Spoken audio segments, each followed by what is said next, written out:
Kept me with an ice cream mustache. Hi guys, so it's me, I'm back.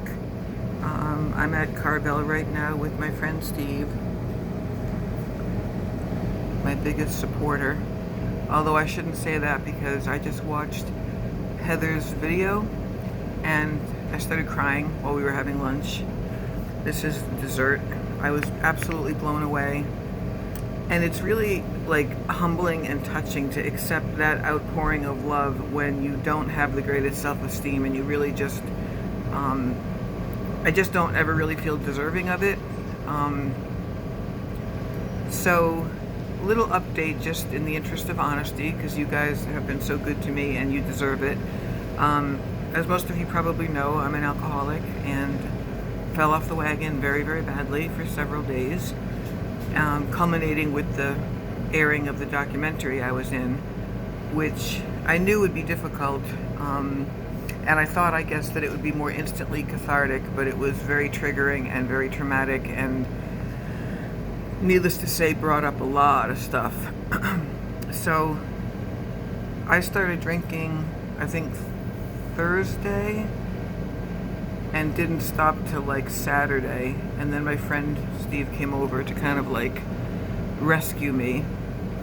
I did wind up begging my ex to get me my thyroid meds because I think that was fucking with my mood a lot, having such an incredibly high TSH, which is dangerous.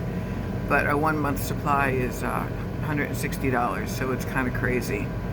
But I'm all over the place here. I really just wanted to say thank you so much. I'm just really blown away. I wasn't expecting that, Heather. You're like one of the smartest people I've ever known. And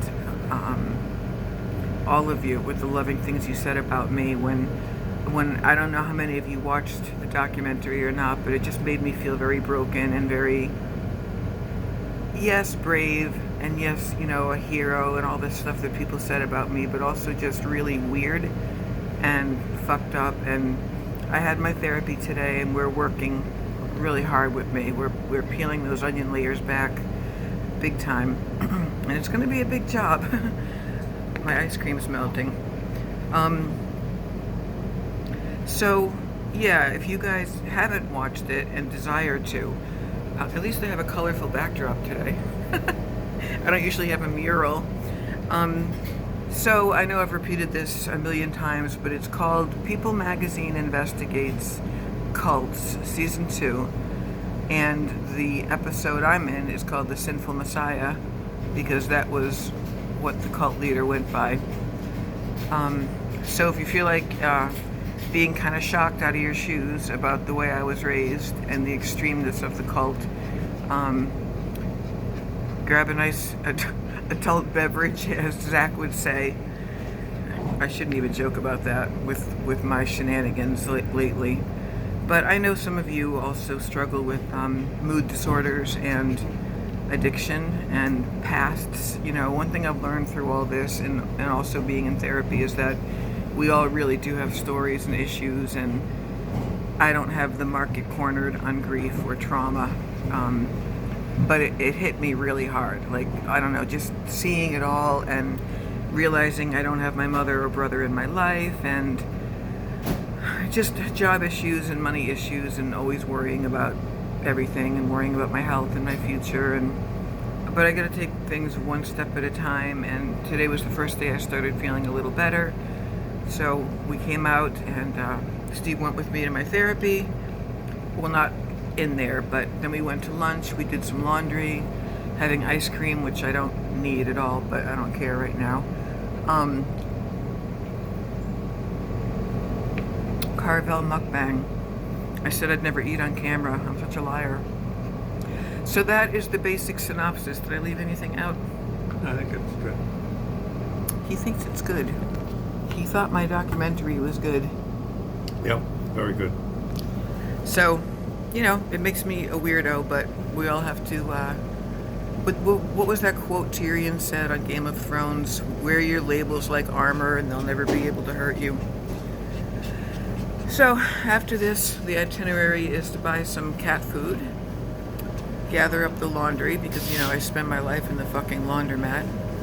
And as far as YouTube, I just bottomed out and I left because I felt like my videos were just getting very depressing, very maudlin. I thought that I was sharing my problems too much, which I'm still doing now.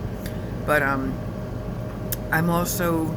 I still enjoy you guys' reaction videos, so please don't get me wrong or take it the wrong way, but I'm personally just sickened by the whole Amberlynn and like Chantel saga, if you will. Like Redneck Hippie, you say it so well when you call them the toxins. They're literally toxic. Like when I see her, I feel toxic. And Chantel in a way, because they represent to me everything hedonistic and nihilistic and privileged and entitled and lazy, and I feel like it just makes me angry because I spend my life struggling and trying to be a hard worker and a good person, and yeah, maybe my alcohol addiction is similar to their food addiction, but their addictions are not my business, I can't even say anymore like I hope they don't die, because honestly I don't care. I'm trying to save my life, and so happy I went to therapy today. I really, really, really love that man. Not really in a crush way, but maybe a little bit. He's really just, his wife is a very lucky woman, let's just put it that way. And so that's it. I've got a nice eye twitch going on, and I haven't been sleeping great, and I certainly don't look my best when I've been drinking alcohol for 4 days.